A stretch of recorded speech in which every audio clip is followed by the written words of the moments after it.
بعد فاعوذ بالله من الشيطان الرجيم بسم الله الرحمن الرحيم قل أندعو من دون الله ما لا ينفعنا ولا يضرنا ونرد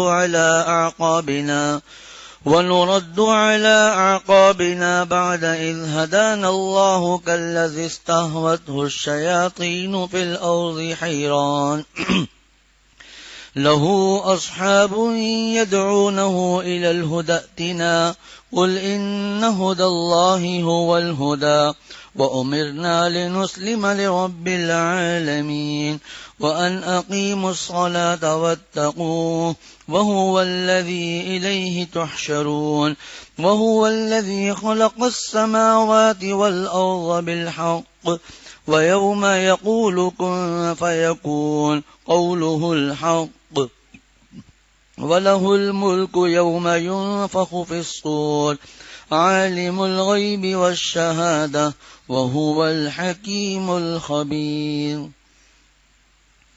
سورۃ الانعام کی آیت نمبر 71، 72 اور 73 ابھی تلاوت کی گئی۔ یہ سورۃ الانعام کا 9واں رکوع ہے، وَإِذَا سَمِعُوا 7ویں پارے کا 15واں رکوع ہے۔ گزشتہ دروس میں اس سورت کی آیتوں میں توحید کا اثبات اور شرک کا ابطال پیش کیا گیا کہ توحید کو ثابت کیا گیا اور اللہ کے ساتھ کسی کو شریک ٹھہرانا اس کو باطل ٹھہرایا گیا، اور پھر اس پر اللہ تعالی کے عذاب بھی بیان کیے گئے، ماننے والوں کے لیے انعامات کو بھی بیان کیا گیا۔ ان تمام باتوں کے باوجود اب ہونا تو یہ چاہیے کہ یہ ایمان لے آتے، لیکن یہ مشرکین مکہ مذاق بھی اڑاتے تھے اور ساتھ ساتھ یہ کہتے تھے کہ مسلمانوں سے کہ اسلام کو چھوڑ دیں اور واپس اپنے پرانے دین پر واپس آ جائیں۔ تو فرمایا کہ پھر اور ایک بات اور بھی آتی ہے کہ پھر وہ ایسے معبود کو پکارتے ہیں اپنے ہاتھوں سے تراش کر، جس کا تذکرہ اگلے درس میں بھی انشاءاللہ تعالی آئے گا، کہ اگر ان کی عبادت کی جائے تو وہ کوئی فائدہ نہیں پہنچائیں گے، اور اگر ان کی عبادت نہ کی جائے تو وہ کوئی نقصان نہیں پہنچا سکتے، یعنی نہ فائدے پر قادر ہیں نہ نقصان پر قادر ہیں۔ اور اسی کو اللہ تعالی نے قرآن پاک میں جگہ جگہ بیان کیا ہے، جیسا کہ سورۃ الحج میں آتا ہے، یا ایھا الناس ضرب مثل فاستمعوا لہ۔ اللہ تعالیٰ نے ایک مثال بیان فرمائی کہ ان الذین تدعون من دون اللہ، کہ جن کو تم پکارتے ہو اللہ کو چھوڑ کر، لن یخلقوا ذبابا ولو اجتمعوا لہ، وہ سب مل کر بھی ایک مکھی نہیں بنا سکتے۔ وَإِن يَسْلُبْهُمُ الذُّبَابُ شَيْئًا لَا يَسْتَنقِذُوهُ مِنْهُ، مکھی بنانا تو دور کی بات کہ ان معبودان باطلہ کے پاس جو چڑھاوے یا میٹھے وغیرہ رکھے ہوئے ہیں، مٹھائی یا جو بھی چیز اس زمانے میں رکھی جاتی تھی، اگر کوئی مکھی آ کر وہاں سے کچھ لے جائے تو وہ اپنا حصہ لے بھی نہیں سکتے، اس سے چھڑا بھی نہیں سکتے۔ ضعف الطالب والمطلوب، اللہ تعالیٰ فرماتے ہیں طالب بھی کمزور، مطلوب بھی کمزور، یعنی عابد بھی کمزور اور معبود بھی کمزور، ایسے ان کا حال ہے۔ تو آج کی آیت میں اللہ تعالیٰ ارشاد فرماتے ہیں، قل، اے محبوب صلی اللہ علیہ وسلم آپ فرما دیجئے، یعنی مسلمانوں کی طرف سے آپ مشرکین سے یہ فرما دیجئے، کیونکہ مسلمانوں سے یہ کہتے تھے کہ تم واپس اس دین پر واپس آ جاؤ، تو فرمایا کہ آپ مسلمانوں کی طرف سے مشرکین سے فرما دیجئے، اندعو من دون اللہ، کہ ہم اللہ کے سوا ایسے معبود کو پکاریں یا ہم اللہ کے سوا ایسی چیز کی عبادت کریں، ما لا ینفعونا، جو نہ ہمیں نقصان پہنچ، ما لا ینفعونا، کہ نہ وہ ہمیں نفع پہنچائیں، ولا یضرنا، اور نہ ہم کو نقصان پہنچائیں، ونرد علی اعقابنا، اور کیا ہم الٹے پاؤں پھر جائیں، یعنی کہ ہم، اس کا ترجمہ تو لفظی ترجمہ تو یہ ایڑیوں کے بل واپس پھر جائیں، یعنی کیا ہم اسلام سے الٹے پھر جائیں، بعد اذ ہدانا اللہ،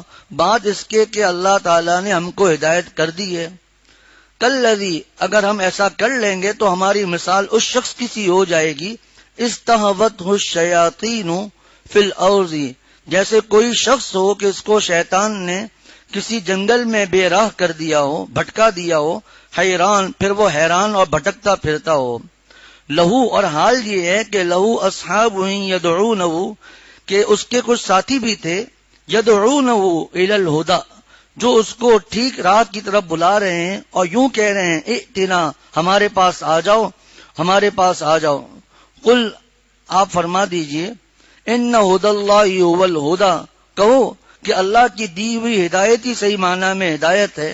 وَأُمِرْنَا، اور ہمیں یہ حکم دیا گیا ہے، لِنُسْلِمَ لِرَبِّ الْعَالَمِينَ، کہ ہم رب العالمین کے سامنے جھک جائیں. اور یہ بھی ہمیں حکم دیا گیا ہے کہ وَأَنْ أَقِيمُوا الصَّلَاةَ، کہ ہم، اور یہ کہ نماز قائم کرو، وَاتَّقُوهُ، اور اس سے یعنی اللہ سے ڈرتے رہو. وَهُوَ الَّذِي إِلَيْهِ تُحْشَرُونَ، وہی ہے إِلَيْهِ تُحْشَرُونَ، جس کی طرف تم سب کو اکٹھا کر کے لے جایا جائے گا. وَهُوَ الَّذِي، وہی وہ ذات ہے، خَلَقَ السَّمَاوَاتِ وَالْأَرْضَ بِالْحَقِّ، جس نے آسمانوں کو اور زمین کو برحق پیدا کیا. وَيَوْمَ يَقُولُ، جس دن وہ کہے گا، یعنی قیامت سے اللہ تعالیٰ فرمائیں گے، کہے گا کن، ہو جا، فیکون، تو وہ ہو جائے گا.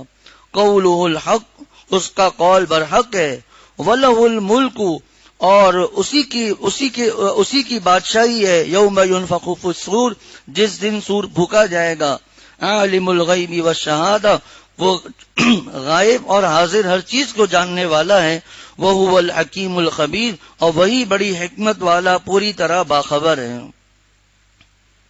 تو جیسے کہ ابھی عرض کیا کہ گزشتہ آیات میں توحید کے بارے میں باتیں ہیں، تو ہونا تو یہ چاہیے کہ یہ کفار مکہ ایمان لے آتے، لیکن ان لوگوں نے مذاق اڑانا شروع کر دیا، توبہ نہیں کی، اسلام لے کر نہیں آئے، بلکہ اتنے دلائل کے باوجود وہ یہ کہتے تھے مسلمانوں سے کہ اسلام کو چھوڑ کر واپس ہمارے پاس آ جاؤ، اپنے پرانے دین پر واپس آ جاؤ.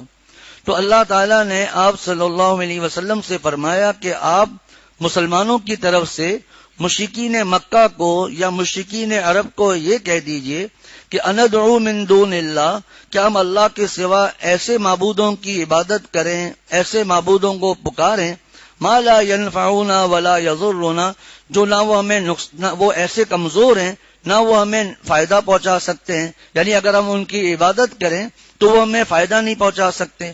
ولا یضرنا، اور اگر ہم ان کی عبادت نہ کریں تو ہمیں نقصان نہیں پہنچا سکتے. جس طرح ہماری پچھلی آیتوں میں بھی درس قرآن میں بہت سی آیتیں گزری ہیں کہ جیسے ابھی عرض کی کہ کوئی چیز چھڑانا تو پیدا کرنا تو دور کی بات، اگر مکھی کوئی چیز چرا لے، چھین کر چلی جائیں تو اس کو چھڑا بھی نہیں سکتے اپنے لیے. اور اسی طرح کی آیتیں اتنے کمزور ہیں کہ جواب تو کیا دیں گے، یہ سن بھی نہیں سکتے. کیا ان کو چاہے ان کو کتنا بھی پکارا جائے یہ سن بھی نہیں سکتے ہیں. تو وہ فرمایا کہ ہم ایسے معبود کی عبادت کریں، ایسے معبودوں کو پکاریں، ما لا ینفعونا، جو ہمیں فائدہ نہیں پہنچا سکتے، ولا یضرنا، اور وہ ہمیں نقصان نہیں پہنچا سکتے. ونرد علی اعقابنا بعد اذ ہدانا اللہ، اور کیا ہم اسلام کو چھوڑ کر الٹے پاؤں پھر جائیں، یعنی بالکل گھوم جائیں اسلام سے. بعد اذ ہدانا اللہ، بعد اس کے کہ اللہ تعالیٰ نے ہمیں ہدایت کر دی. یعنی ایک معاملہ تو یہ ہے کہ شرک تو ویسے ہی برا ہے، ویسے ہی اس کے قباحتیں، اس کے نقصانات قرآن و حدیث میں بیان ہوئے، لیکن ایک شخص وہ ہے جس کو اسلام کی دولت مل گئی اور اس کو پتہ چل گیا کہ اسلام کے محاسن کیا ہیں، اسلام کی خوبیاں کیا ہیں، اللہ تعالیٰ ایک ہے، لیکن ان تمام باتوں کے باوجود وہ اسلام کو چھوڑ کر پھر شرک میں چلے جائے. تو وَنُرَدُّ عَلَىٰ أَعْقَابِنَا بَعْدَ إِذْ هَدَانَا اللَّهُ، کہ اگر ہم ایسا کریں گے تو اللہ تعالیٰ نے یہاں پر ایک عجیب و غریب مثال دی. تو ہماری مثال کیسی ہو جائے گی؟ تو فرمایا ہماری مثال ایسی ہو جائے گی کہ کالذی استہوتہ الشیاطین فی الارض حیران لہ اصحاب یدعونہ الی الہدی ائتنا. یہاں اللہ تعالیٰ نے شرک کے بطلان پر ایک عجیب و غریب مثال دی ہے کہ پہلے یہ سمجھ لیں کہ جیسے مشرکین مکہ کا ایک عقیدہ یہ تھا کہ جو جنات ہیں وہ جنات کو اور بھوتوں کو مانتے تھے اور یہ عقیدہ رکھتے تھے کہ جن اور بھوتوں کو اتنی طاقت ہے، یہ مشرکین مکہ کی بات ہو رہی ہے، ان کو اتنی طاقت ہے کہ وہ کسی پر مسلط ہو کر اس کو صحرا میں لے جا سکتے ہیں جہاں وہ بھٹکتا پھرے گا. یہ ان کا ایک عقیدہ تھا. اسی روشنی میں اللہ تعالیٰ نے یہ بات ان کو سمجھائی ہے. جیسا کہ تفسیروں میں لکھا ہے اور ہم نے اپنے حضرت والا شیخ العرب والعجم حضرت مولانا شاہ حکیم محمد اختر صاحب رحمۃ اللہ علیہ سے بھی یہ بات سنی کہ قرآن اور حدیث یہ عرب کے محاوروں پر اترے. ایسا نہیں ہے کہ ہم کوئی آیت ہمارے سامنے آئے، کوئی حدیث ہمارے سامنے آئے اور ہم اس کو اپنے محاوروں کے حساب سے سمجھنا شروع ہو جائیں. جیسے کہ قرآن پاک کی ایک آیت حضرت والا نے مثال دی کہ ان الذین کذبوا بآیاتنا واستکبروا عنہا لا تفتح لهم ابواب السماء ولا يدخلون الجنۃ حتى یلج الجمل فی سم الخیاط، کہ اللہ تعالیٰ فرماتے ہیں جو کافر ہیں، تکبر کرتے ہیں، وہ جہنم میں داخل ہوں گے. ان الذین کذبوا بآیاتنا واستکبروا عنہا لا تفتح لهم ابواب السماء ولا يدخلون الجنہ، نہ ان کے لیے آسمان کے دروازے کھولے جائیں گے، نہ وہ جنت میں داخل ہوں گے. حتی یلج الجمل فی سم الخیاط، یہاں تک کہ اونٹ سوئی کے سوراخ میں داخل ہو جائے. اب کوئی شخص یہ کہے اگر کہ اللہ تعالیٰ تو ہر چیز پر قدرت رکھتے ہیں، ہو سکتا ہے اللہ تعالیٰ اونٹ کو سوئی کے سوراخ میں سے گزار دیں، تو پھر تو کفار جنت میں داخل ہو جائیں گے. اب ہم عرب کے محاوروں پر جائیں گے. اہل عرب جب کسی چیز کے ناممکن ہونے کو بتلاتے تھے تو وہ یوں کہتے تھے کہ حتی یلج الجمل فی سم الخیاط، یہاں تک کہ اونٹ سوئی کے سوراخ میں داخل ہو جائے. یعنی یہ چیز ناممکن ہے کہ کوئی آدمی یہ جنت میں جو کفر کرے گا وہ جنت میں داخل ہو. ہاں اگر وہ ایمان لے آئے تو معاملہ الگ ہے. اسی طرح آپ صلی اللہ علیہ وسلم نے جب پردے کا حکم دیا تو ایک صحابی رضی اللہ تعالیٰ عنہ، آپ نے فرمایا کہ نامحرموں کے پاس مت جاؤ اور پردے کا حکم دیا، تو ایک صحابی رضی اللہ تعالیٰ عنہ نے یہ پوچھا کہ ارأیت الحموا، اے محبوب صلی اللہ علیہ وسلم ہمیں بتائیے کہ دیور کے لیے کیا حکم ہے. دیور کا حکم پوچھا تو آپ صلی اللہ علیہ وسلم نے عرب کے محاوروں کے حساب سے جواب دیا الحمو الموت، کہ جو دیور ہے وہ موت ہے. اب اس کو یوں تعبیر کرنا کہ موت سے بچنا چونکہ ممکن نہیں ہے تو دیور سے بھی حفاظت ممکن نہیں، یہ غلط تشریح ہو جائے گی. بلکہ اس کا مقصد یہ ہے کہ اہل عرب کے اس محاورے کو دیکھنا پڑے گا کہ اہل عرب جب کسی چیز کے خطرناک ہونے کو بیان کرتے تھے تو اس کو موت سے تعبیر کرتے تھے. جیسے کہ وہ کہتے تھے الاسد الموت، کہ شیر وہ موت ہے. یعنی جس طرح موت سے ڈرتے ہو اس طرح شیر سے ڈرو، اتنا دردناک ہے. تو اسی طرح یہاں آپ صلی اللہ علیہ وسلم نے کہ دیور کے خطر پردہ کا حکم بتا دیا. اب چونکہ عام طور پر رشتہ داری ایسی سمجھی جاتی ہے کہ میری ماں ہے، یہ میرا بھائی ہے، ہم نے اس کو پالا ہے، ایک ہی گھر ہے، تو اس کے خطرناک ہونے کو فرمایا الحمو الموت. اسی طرح یہاں پر بھی آپ صلی اللہ تعالیٰ نے قرآن پاک میں جو ان مشرکین کا عقیدہ تھا اس کی روشنی میں یہ بات ان کو سمجھائی ہے. اور ان مشرکین کا عقیدہ یہ تھا کہ جنات اور بھوتوں میں اتنی زیادہ یہ چیز وضاحت اس لیے کی ہے کہ کہیں لوگ ہمارے یہاں بہت زیادہ پریشان ہو جاتے ہیں کہ یہ جنات کی حقیقت ہے، یہ بھوت ہیں، یہ ایسا کچھ بھی نہیں ہے، یہ سب سے کمزور مخلوق ہے. ہاں جنات کے بارے میں قرآن میں موجود ہے، جس طرح انسان کا معاملہ ہے کہ انسانوں میں کافر بھی ہیں، مسلمان بھی ہیں، پھر مسلمانوں میں اللہ والے بھی ہیں، نیک بھی ہیں، گناہ گار بھی ہیں، اسی طرح اور زیادہ گناہ گار بدکار سب ہیں. اسی طرح جنات کا بھی معاملہ ہے کہ کافر بھی ہیں، مسلمان بھی ہیں، پھر مسلمانوں میں بعض بڑے نیک ہیں، بعض پھر گناہ گار ہیں، ستانے والے ہیں. پھر اس کے لیے باقاعدہ قرآن کی سورت ہے سورۃ الجن، اس میں تو عجیب و غریب واقعات ہے. جب وقت آئے گا اللہ تعالی ہماری زندگیوں میں برکت عطا فرمائے. 29ویں سپارے میں سورۃ الجن کی تفسیر، سورۃ الجن ہے اس کی تفسیر دیکھ لی جائے. اسی طرح 26ویں سپارے میں باقاعدہ موجود ہے کہ آپ صلی اللہ علیہ وسلم جنوں کو قرآن سنانے کے لیے گئے تھے، انہوں نے جا کر قرآن سنا. قالوا یا قومنا اجیبوا داعی، جنوں کے جملہ یا قومنا اجیبوا داعی اللہ. داعی اللہ کون تھے؟ آپ صلی اللہ علیہ وسلم سے. سب یہ چیزیں کچھ احقاف میں موجود ہیں، دوسری صورتوں میں بھی موجود ہیں. تو یہ اس کو اتنے ڈرنا، پریشان ہونا، جادو کو ابھی اس کا موقع نہیں ہے، اشارتاً عرض کر رہا ہوں، جادو کو سب کچھ سمجھ لینا کہ جادو ہی سب کچھ ہے. اس پر ہمارے یہاں درس قرآن 2 دفعہ ہوا تھا اس آیت پر کہ اس کی صرف ایک بات میں بتاؤں گا کہ سورہ بقرہ میں صاف موجود ہے وما هم جب اللہ تعالیٰ نے ان جادوگروں کے بارے میں بتایا، تو قرآن کی آیت آتی ہے، تھوڑا بھی شبہ ہوتا ہے تو میں الحمدللہ نہیں پڑھتا، یہ حضرت سے ہی بات سیکھی ہے، وَمَا هُمْ بِضَارِّينَ بِهِ مِنْ أَحَدٍ إِلَّا بِإِذْنِ اللَّهِ۔ اس آیت میں تفصیل کے ساتھ یہ مضمون بیان ہوا تھا کہ اللہ تعالیٰ فرماتے ہیں جادوگر کسی ایک کو ذرہ بھی نقصان نہیں پہنچا سکتے مگر جب اللہ تعالیٰ کا حکم ہو۔ اس کی تفسیر میں حضرت مفتی عاشق الہی صاحب رحمۃ اللہ علیہ نے لکھا ہے کہ دیکھیں، تلوار کا، چاقو کا کام ہے کاٹنا، لیکن کب؟ جب اللہ تعالیٰ کا حکم ہو۔ لیکن جب اللہ تعالیٰ کا حکم آیا تو حضرت ابراہیم علیہ السلام کاٹنا چاہ رہے اپنے بیٹے کو، لیکن وہ کٹ نہیں رہے۔ اسی طرح آگ کا کام ہے جلانا، لیکن جب اللہ کا حکم آیا حضرت ابراہیم علیہ السلام آگ میں نہیں جلے۔ پانی کا کام ہے گہرا پانی اپنے اندر ڈبو دے، لیکن جب اللہ کا حکم آیا تو حضرت موسیٰ علیہ السلام اور ان کا لشکر نہیں گھوما۔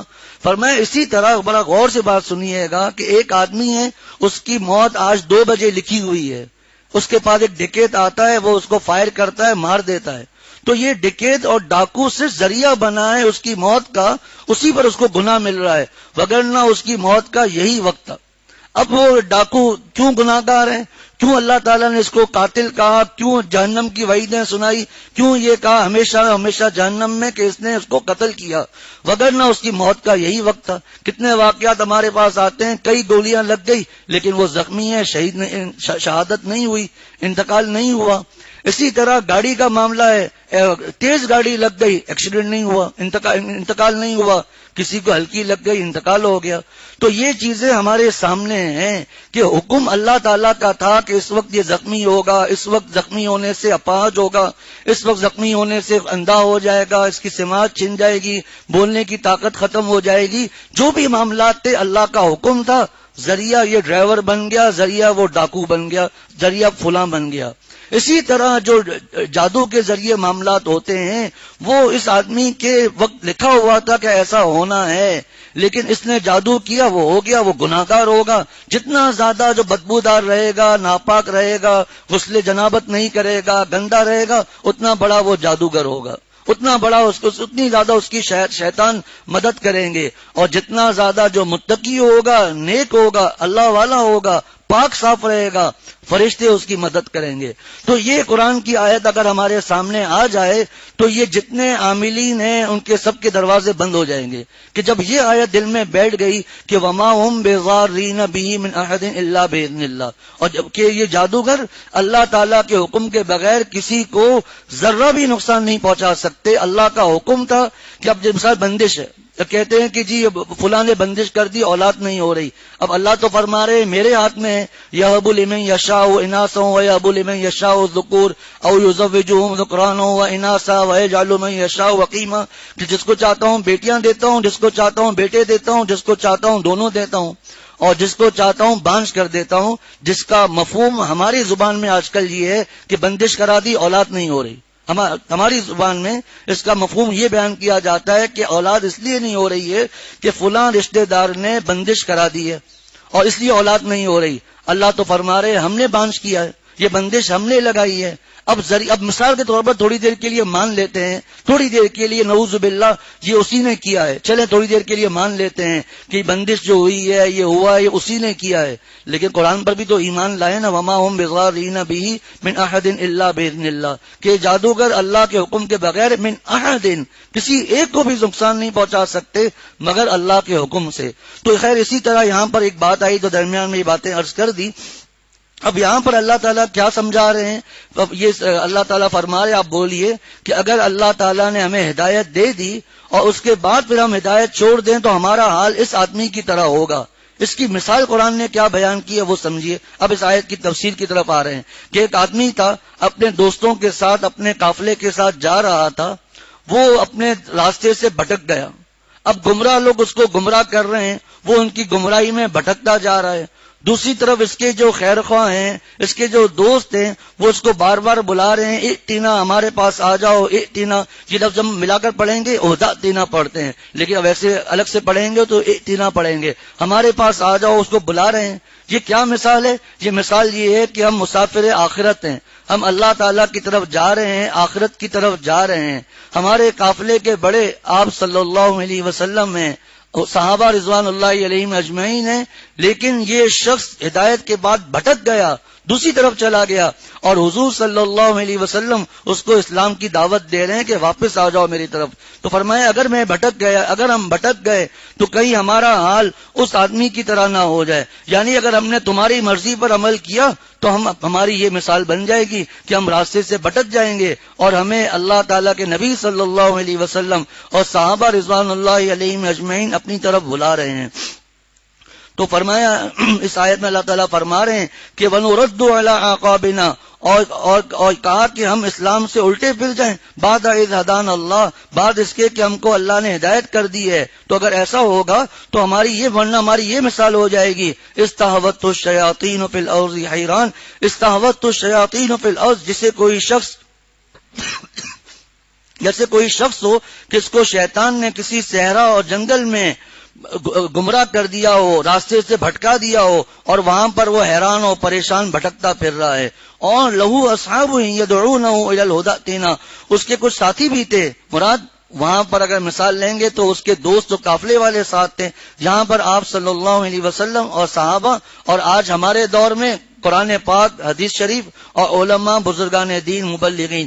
لہو اصحاب یدعونہ، جیسے کہ حضرت موسیٰ علیہ السلام کے زمانے میں فرعون بادشاہ ظالم تھا، تو اس زمانے میں قرآن میں تفصیلی واقعہ ہے 24ویں سپارے میں.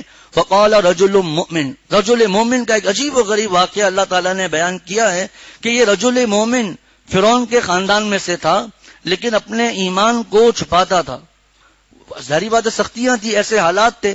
تو آخر میں اس نے بڑے دردناک انداز سے یہ جملہ کہا فَسَتَذْكُرُونَ مَا أَقُولُ لَكُمْ، بہت ہی بڑے درد سے اس نے یہ جملہ کہا، ان قریب تم جان لو گے ما اقول لکم، جو میں تم سے کہتا ہوں، جو میں تم سے کہہ رہا ہوں. فرعون سے اس نے کہا اور اس کے لشکریوں سے کہا، جس کے جو ساتھی تھے ان سے کہا فَسَتَذْكُرُونَ مَا أَقُولُ لَكُمْ، ان قریب تم جان لو گے جو میں تمہیں کہہ رہا ہوں. تو فرمایا لہو اصحاب، تو آپ صلی اللہ علیہ وسلم اور صحابہ رضوان اللہ علیہ اجمعین، قرآن اور حدیث، تفاسیر، علماء کرام، یہ سب کے سب اس میں آ جاتے ہیں. جیسا کہ کل عصر کے بعد حضرت والا رحمۃ اللہ علیہ کی کتاب سے پڑھا گمراہ لوگوں کی تحریروں کے بارے میں.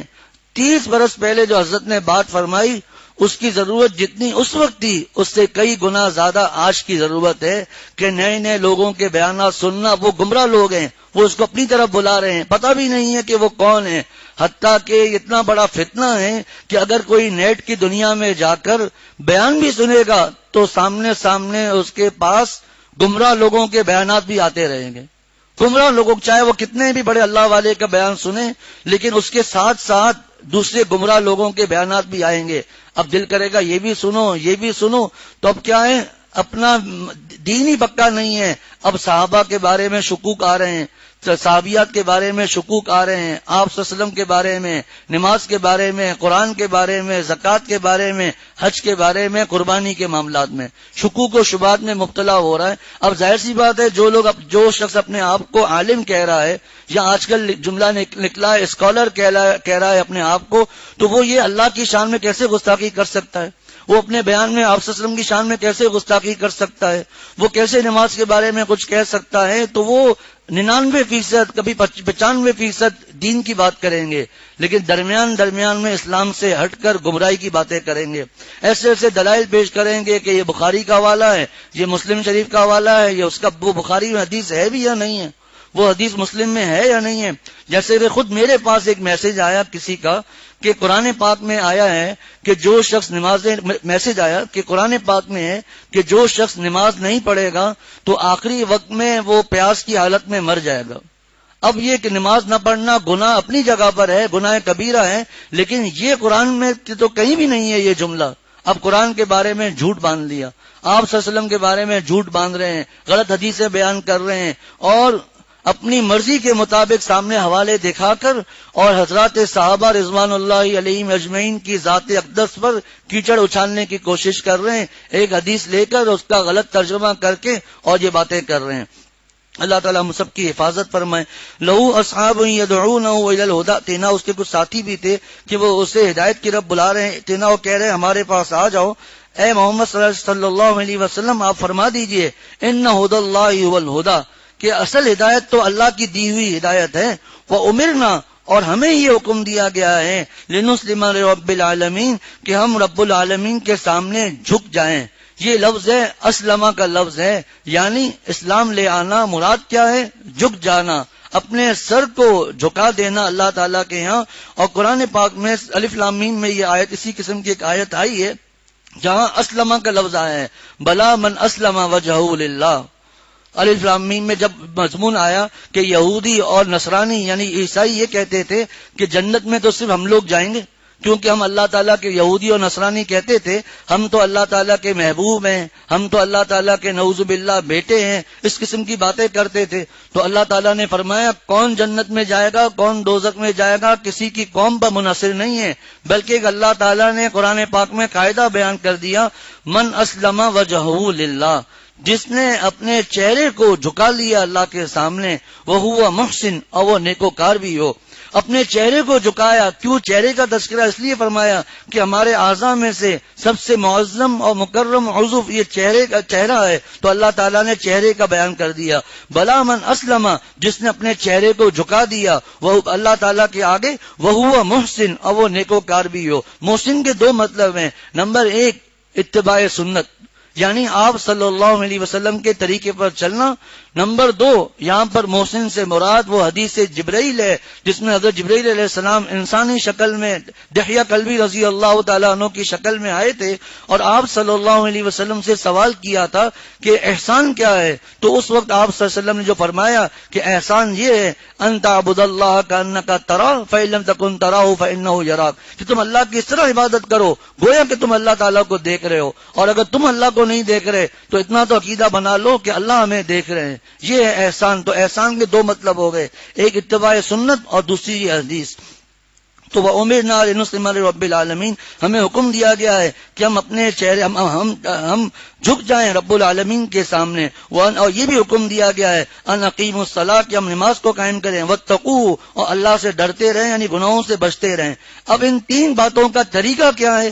اللہ تعالیٰ نے ہمیں ایک مراقبہ اس آیت میں سکھا دیا کہ اگر ہم چاہتے ہیں کہ ہم اللہ کے سامنے جھک جائیں، نمازیں قائم کریں اور ہم اللہ تعالیٰ سے ڈریں، تو اس کا طریقہ اللہ تعالیٰ نے بیان کیا کہ اس جملے پر غور کرو اور مراقبہ کرو. وَهُوَ الَّذِي إِلَيْهِ تُحْشَرُونَ، اور وہی اللہ ہے جس کی طرف تم سب کو اکٹھا کر کے لے جایا جائے گا. یعنی قیامت کے دن کا مراقبہ کرو، جس کو ہمارے شیخ عارف باللہ حضرت مولانا شاہ حکیم محمد اختر صاحب رحمۃ اللہ علیہ یوں فرماتے تھے، سامنے ایسا خوف قیامت رہے، ہر گناہ سے میری حفاظت رہے.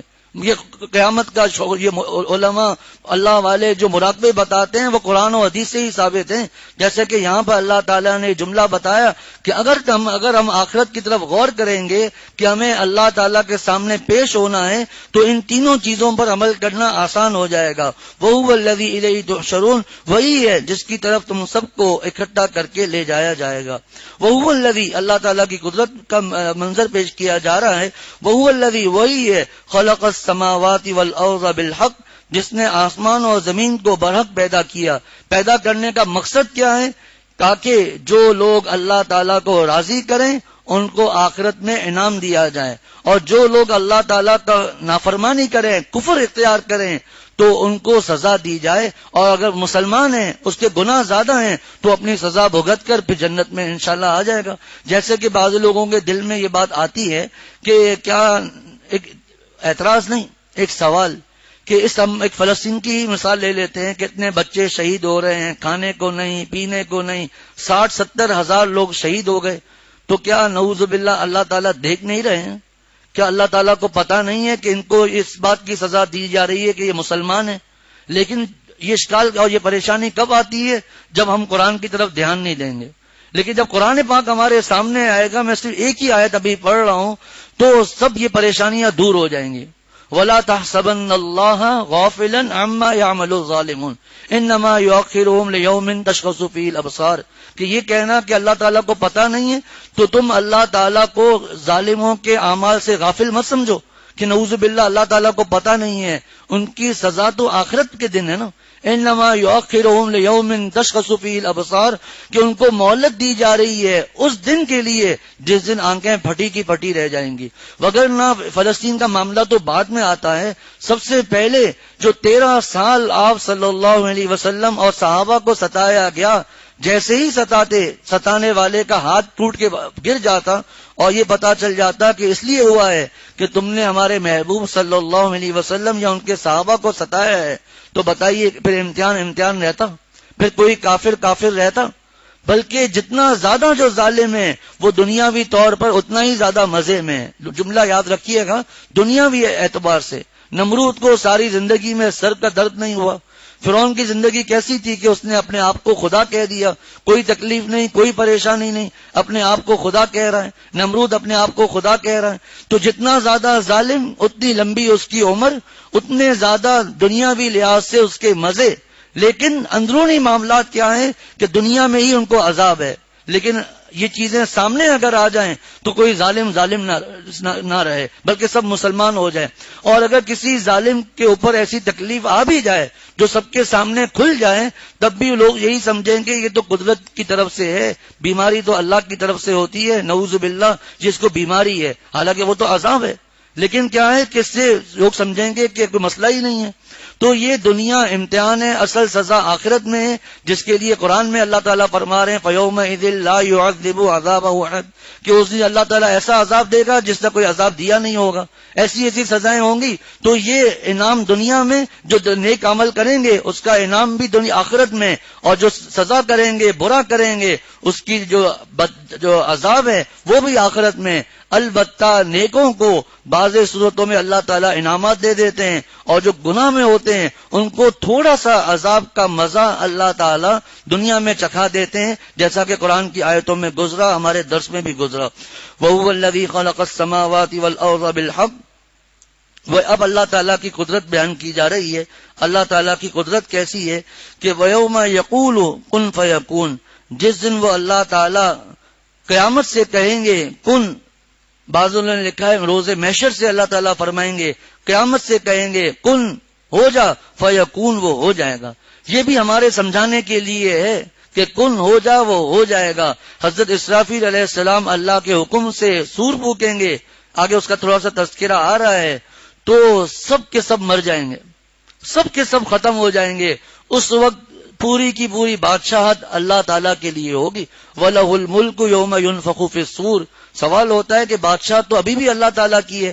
تو فرمایا دنیا میں اللہ تعالیٰ نے مختلف ممالک میں مختلف لوگوں کو بادشاہ اور حاکم بنا دیا کہ ظاہری طور پر ان کی سلطنت ہے، اگرچہ حقیقی طور پر اللہ کی ہی سلطنت ہے. لیکن جب یہ معاملہ ہوگا، سور پھونکا جائے گا، سب کے سب ختم، اس وقت ہر اعتبار سے اللہ تعالیٰ کے لیے بادشاہت ہوگی. اس وقت اعلان ہوگا لمن الملک اليوم، آج کے دن بادشاہت کس کے لیے ہے؟ کوئی جواب نہیں دے گا، سب کے سب مرے ہوئے ہیں. للہ الواحد القہار، ایک اللہ کے لیے جو سب پر غالب ہے، اسی کے لیے بادشاہت ہے. تو پھر حضرت اسرافیل علیہ السلام جب سب مر جائیں گے، پھر اللہ تعالیٰ حضرت اسرافیل علیہ السلام کو زندہ کریں گے، پھر وہ سور پھونکیں گے تو سب کے سب زندہ ہو جائیں گے. یہ مضمون سورہ یاسین میں گزر چکا ہے. تو فرمایا کہ وَيَوْمَ يَقُولُ كُن فَيَكُونُ قَوْلُ الْحَقِّ، اس کا قول برحق ہے. اس کی تفسیر میں لکھا ہے کہ جس وقت اللہ تعالیٰ فرمائیں گے قیامت کے لیے ہو جا، وہی قیامت کا وقت ہے.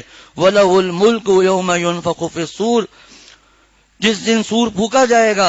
وَلَهُ الْمُلْكُ، اس دن اسی کی بادشاہی ہوگی. يَوْمَ يُنفَخُ فِي الصُّورِ، جس دن سور پھونکا جائے گا. آج اللہ کی قدرت اور شان ایسی ہے کہ اللہ تعالیٰ کیسے سب کو جمع کریں گے. عالم الغیب والشہادہ، وہ غائب اور حاضر ہر چیز کو جاننے والا ہے. وہو الحکیم الخبیر، وہی بڑی حکمت والا پوری طرح باخبر ہے کہ اللہ کو پتا ہے کس نے کیا کیا. سب سے اللہ تعالیٰ باخبر ہے اور اللہ تعالیٰ کو پوری حکمت ہے. اللہ کو پتا ہے کہ کب قیامت ہونی چاہیے.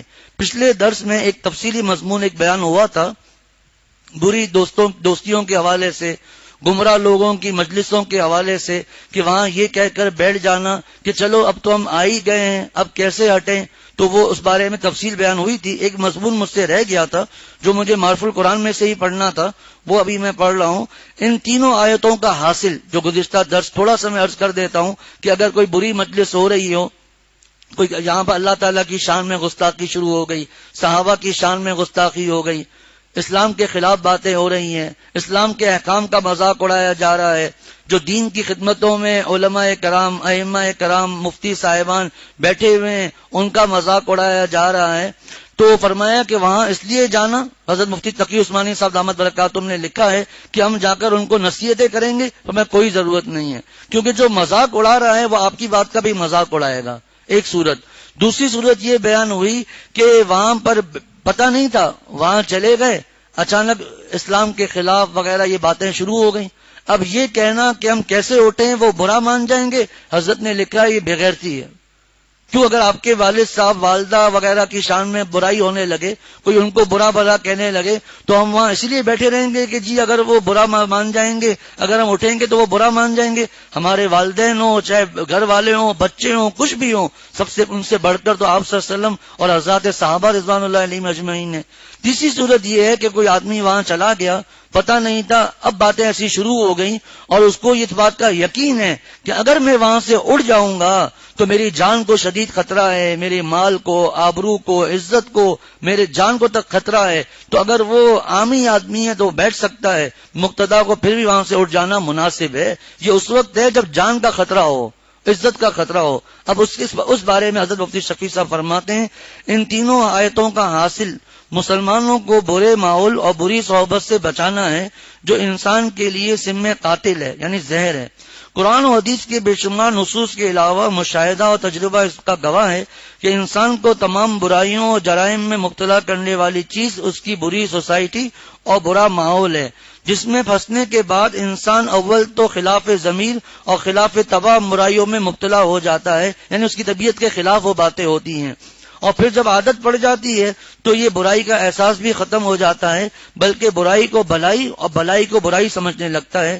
جیسا کہ ایک حدیث شریف میں رسول اللہ صلی اللہ علیہ وسلم کا ارشاد ہے کہ جب کوئی شخص اول گناہ میں مبتلا ہوتا ہے تو اس کے دل پر ایک سیاہ نقطہ لگ جاتا ہے، اور جیسے سفید کپڑے میں ایک سیاہ نقطہ ہر شخص کو ناگوار ہوتا ہے، اس کو بھی گناہ سے دل میں ناگواری پیدا ہوتی ہے۔ لیکن جب ایک کے بعد دوسرا اور تیسرا گناہ کرتا چلا جاتا ہے اور پچھلے گناہ سے توبہ نہیں کرتا تو یقینی بات دیگرے سیاہ نقطے لگتے چلے جاتے ہیں، یہاں تک کہ دل کی نورانی لوح یعنی تختی دل بالکل سیاہ ہو جاتی ہے، اور اس کا نتیجہ یہ ہوتا ہے اس کو برے بھلے کی تمیز نہیں رہتی۔ قرآن مجید میں اسی کو لفظ ران سے تعبیر کیا ہے، کل ہمارا اردو والا ران نہیں، قرآن عربی کا لفظ رانا سے تعبیر کیا ہے، کلا بل ران علی قلوبہم ما کانوا یکسبون، یعنی ان کے دلوں میں ان کے اعمال بد کی وجہ سے زنگ لگ گیا ہے، اب صلاحیت ہی مفقود ہو گئی۔ اور جہاں تک غور کیا جائے انسان کو اس حالت میں پہنچانے والی چیز اکثر اس کا غلط ماحول اور بری صحبت ہوتی ہے، نعوذ باللہ منہما۔ اسی لیے بچوں کے مربیوں کا فرض ہے، یعنی گھر کے جو بڑے ہیں، والد ہیں، والدہ ہیں، سرپرست ہیں، ان کا فرض ہے کہ بچوں کو ایسے ماحول اور سوسائٹی سے بچانے میں پوری کوشش کریں۔ اللہ تعالیٰ ہم سب کو بھی اس کی فکر عطا فرمائے کہ ہم، جس کو حضرت والد صاحب دامت برکاتہم فرماتے ہیں کہ اپنے جو بچے ہیں ان کے دوستوں کو دیکھیں کہ ان کا دوست کون ہے۔ اللہ تعالیٰ ہم سب کی حفاظت فرمائے۔ وآخر دعوانا ان الحمد للہ رب العالمین۔ جی جی جی جی جی